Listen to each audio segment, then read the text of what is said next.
tenho certeza, mas certeza, de que 90% de nós que estamos acompanhando o Shogun ficamos confusos com as divisões sociais e de governo, ou talvez eu esteja falando apenas por mim, porque eu, por exemplo, não tinha ideia até achar o artigo do Screen Rant que eu uso para fazer esse vídeo de como as coisas funcionavam no período histórico retratado na série. Pode me perguntar os reis ingleses e as guerras civis deles e os costumes da vida privada de camponeses e duques da Europa medieval, mas não me pergunte de nenhum outro lugar que eu vou passar vergonha. Isso se deve a dois fatores. Um, que coletivamente somos expostos a filmes e séries de medievo sempre na Europa, dada a nossa colonização antiga e também a tardia pelos Estados Unidos, e outra que individualmente, como consequência, é sobre o que eu leio até mesmo por conta do fantasy.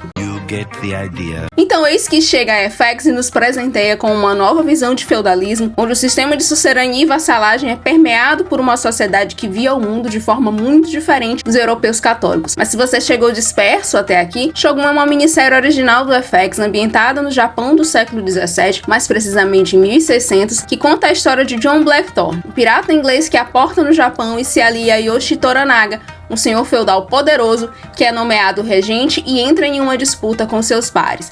É um épico político e de guerra maravilhoso que terá 6 episódios, dos quais nós já vimos 4 por aqui. A série é estrelada por Cosmo Jarvis como John Blackthorne e Hiroyuki Sanada como Yoshi Toranaga. A trama de Shogun gira em torno de várias facções em busca de poder que desejam reivindicar o controle exclusivo do reino, que nesse caso é o Japão feudal do início do século XVII. A série segue o senhor Yoshi Toranaga como um dos 5 membros do Conselho dos Regentes, que foi estabelecido pelo governante anterior do Japão, o Taiko, antes da sua morte, até o seu jovem herdeiro Yaeshio atingir a maioridade. Durante o período de tempo em que Shogun está ambientado, o Conselho dos Regentes age coletivamente como um único corpo governante sobre o Japão, o que teoricamente teria durado cerca de 10 anos. E aí você se pergunta, cadê o imperador? Embora o imperador do Japão não apareça nos primeiros episódios de Shogun, historicamente seria o imperador Go-Yozei, o 107º imperador do Japão. O imperador Go-Yozei era o filho mais velho do imperador Ojimashi, o 106º imperador do Japão, cujo reinado termina em 1586. Mesmo que o imperador fosse teoricamente a figura mais poderosa do Japão, teoricamente, as figuras que exerciam poder de fato eram o Taiko e o Conselho de Regentes após a sua morte. Imperadores durante as eras do shogunato eram comparados principalmente a figuras simbólicas de autoridade, semelhantes às monarquias na Inglaterra e no próprio Japão modernos. Como retratado pela série, é como se o imperador nem existisse, tamanha sua falta de prestígio. Mas eu acredito que na vida real não fosse assim tão apagado. Afinal, poder cerimonial ou poder simbólico ainda é um tipo de poder. Shogun foi a figura mais poderosa do Japão entre o final do século XII e meados do século XIX. Os 3 principais shogunatos foram Kamakura, Ashikaga e Tokugawa. Shoguns diferem de imperadores e taikos por serem em grande parte militaristas e essencialmente o comandante em chefe do exército e da marinha do Japão. Os shoguns são nomeados pelo imperador e devem ter uma linha hereditária estabelecida que os torne dignos do cargo estimado. Tokugawa tinha uma linha direta para o clã Yamamoto, o que o ajudou a estabelecer o shogunato Tokugawa. Tecnicamente, um taiko é considerado um kanpaku aposentado, ou principal conselheiro do imperador.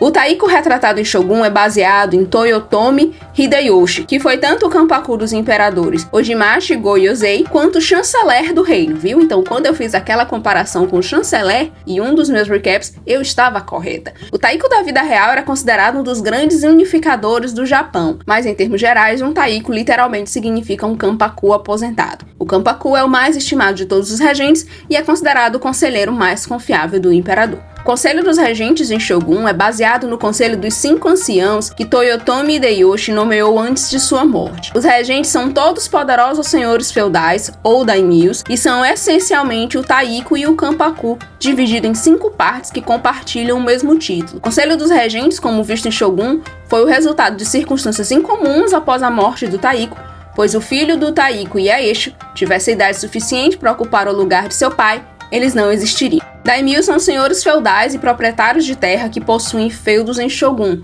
como o senhor Yashiji Yabushi e Kashiji Omi. Eles são efetivamente vassalos do Shogun e do Conselho de Regentes. Os daimyos também são líderes de clãs guerreiros conhecidos como os samurais. Cada daimyo recebeu um feudo, ou seja, uma propriedade de terra em troca de sua fidelidade e serviços de vassalagem, e era devolta ao seu regente ou shogun, dependendo da situação política do Japão em qualquer dado momento.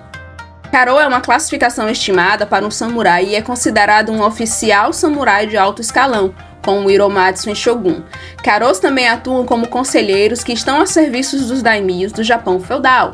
Hiromatsu é um general experiente e é o braço direito de Toranaga e seu aliado mais próximo, essencialmente atuando como seu segundo em comando. Karos em geral servem aos daimyos, mas um Karo estimado como o Hiromatsu seria considerado em uma posição mais honrosa ainda, como o conselheiro de um regente e futuro shogun. Samurais são a classe de guerreiros em Shogun e são considerados uma classe nobre militar baseada na hereditariedade. Samurais eventualmente se tornam a casta social de maior escalão no período Edo e eram conhecidos por suas habilidades avançadas em batalha e armamento. Eles eram uma classe muito honrada e estabelecida de guerreiros japoneses feudais. William Adams, que foi a inspiração para John Blackthorne em Shogun, se tornou um samurai.